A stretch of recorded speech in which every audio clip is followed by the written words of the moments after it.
Good evening, ladies and gentlemen. Let me begin my remark this evening. Topic of ASEAN Indo-Pacific Forum, implementation of the ASEAN Outlook on the Indo-Pacific. So, if you look at my first slide, ASEAN and the Indo-Pacific region remains an important engine of economic growth in the world. If you look at this data, look at this Indo-Pacific area. See the size of this, I think like 57% of the world's population, and almost 60% of the world population here. So this is, I think, a quite big size. And around 60% of the world GDP located in a very strategic part of the world in this area. But if you look at also the position of Indonesia, that's very, very important. But some, developed country maybe not very aware about the Indonesia because Indonesia sometimes too nice. ASEAN is economically resilient with a projected 4.6% growth in 2023 and around 4.9% in 2024. The fifth largest economy in the world with a combined GDP of approximately around 3.7 trillion rupiah, US. And I believe if what happened in Indonesia, we maintain like this, I believe our GDP, today Indonesian GDP like 1.45 trillion US dollars. And I believe by 2030, we may go to like 2.5 trillion US dollars. Indonesia as a member of ASEAN also shows strong economic performance. If you look at this data here, we grew also last quarter is like 5.2%, and our inflation, we able to manage around 3.3%. But if you look at also the core inflation, only 2.8 something percent, which is, I think, very good. Not many people like Indonesia today. And government debt, as you look at here, around 38%. During COVID, before COVID it was 36, and during COVID, like 40%. Stock index also looks good, exchange rate also good, supported by strong consumption recovery, double digit, if you look at this, ladies and gentlemen. And also investment realization also very good. We are very happy with that, and also make balance a number of investment in the eastern part of Indonesia and western part of Indonesia. So bring also equality in this country. PMI manufacturing in Indonesia also improving. I think 53, I think I should correct this number, 53.9%, which is, I think we are number 3 right now globally.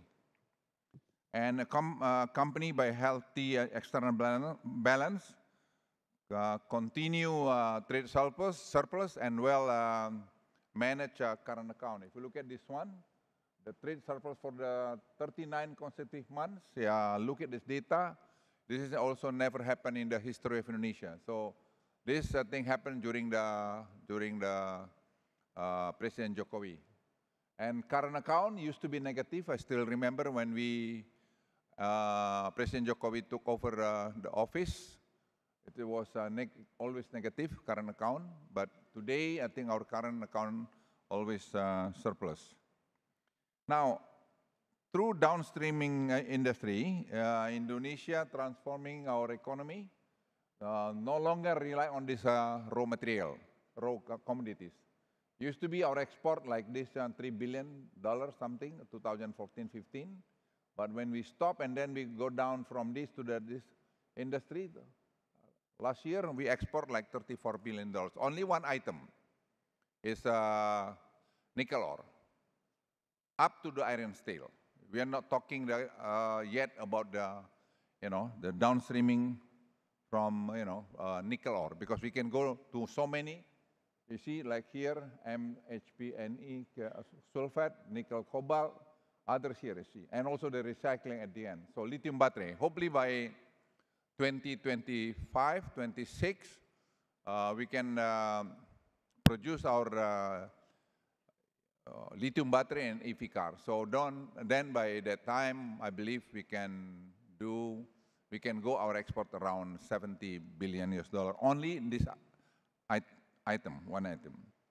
The downstream program also promotes more quality investment and encourages the industrialization in the part of Indonesia.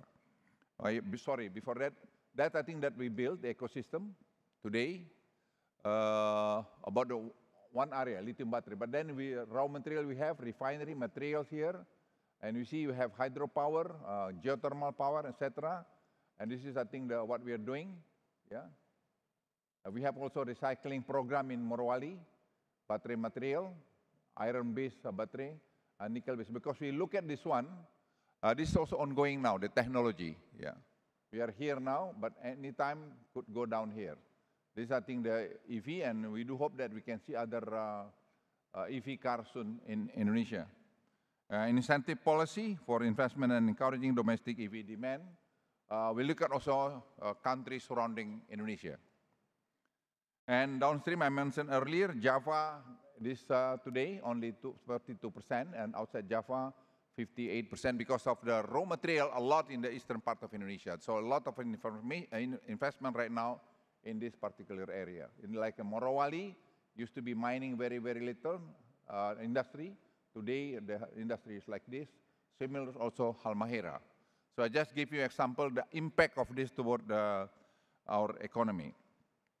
Now, ladies and gentlemen, Indonesia has 6 main agenda, which is, I think, very, very relevant today.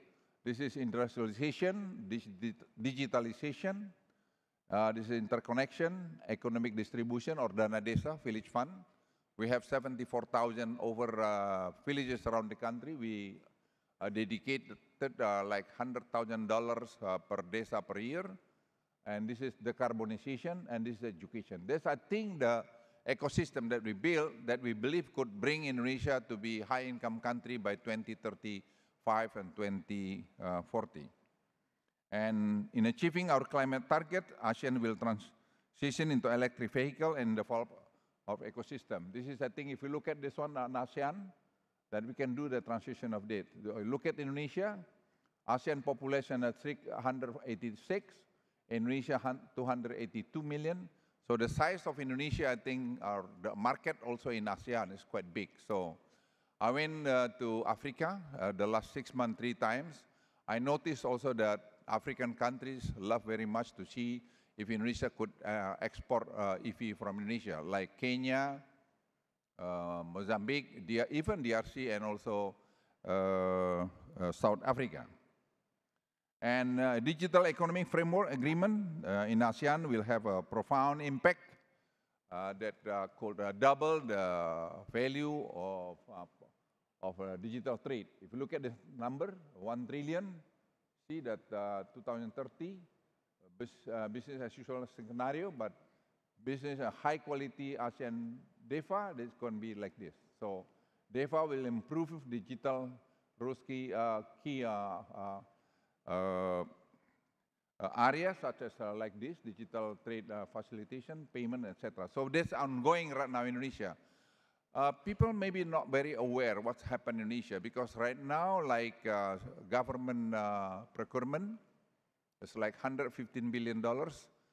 Gradually, we go through e-catalog. So by doing this, I think we can, reduce a lot of issue.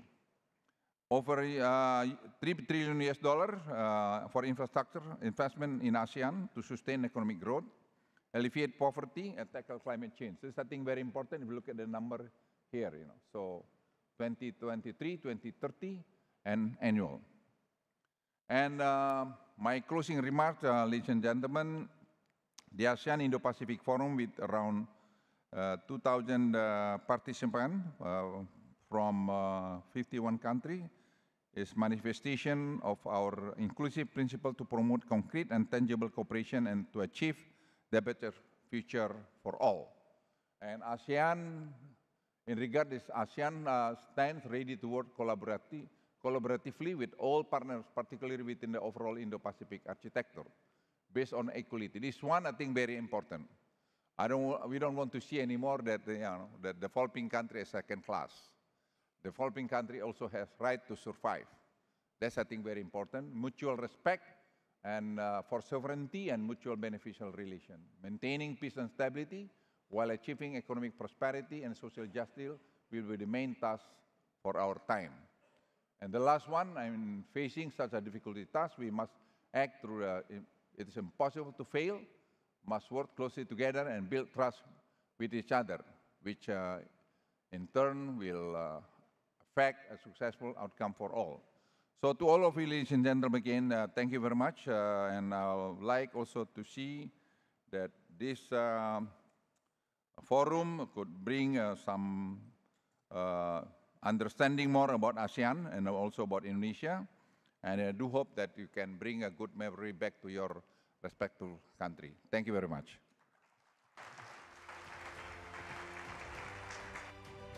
Thank you very much. This is His Excellency Luhut Binsar Panjaitan, Coordinating Minister for Maritime and Investment Affairs of the Republic of Indonesia, for the closing statement.